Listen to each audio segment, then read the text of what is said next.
manual. It's a 20 watt 1/8" speaker. It's got 4 channels: clean, overdrive, metal, lead, and each channel has 2 presets. Gain and level controls, 3-band equalizer, bass, mid and high, and master volume. It's got 9 variety of effects: chorus, phaser, tremolo, vibe, delay and reverb. 3 effects can be activated at the same time. 3.5mm auxiliary input, headphone output, tuner built in, and USB input for future updates. Let's have a look at what else we got in here.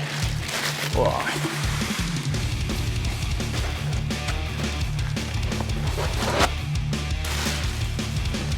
Wow, what a beauty.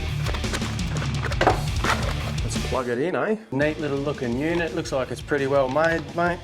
Nothing on the sides. On the rear, there's your power. Looks like a pretty neat finish to me. Let's take a look at the top of this. We can see our power button, master volume, type, FX, parameters, high, mid, bass, level, gain, input. We've got phones, auxiliary, USB, and plus we've got the top buttons. I'm gonna have to read up about them. I can't wait. I just wanted something to mess around with, want to have a bit of fun. All right, let's get this plugged in. Let's have a listen to this, dudes. Turn it a bit up.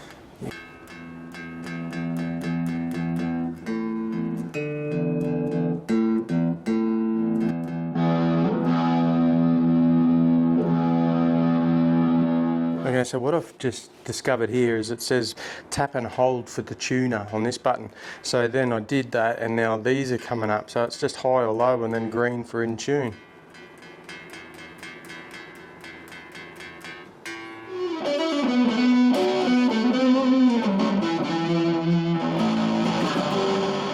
That's so grungy as it can sound, isn't it?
Nothing else matters?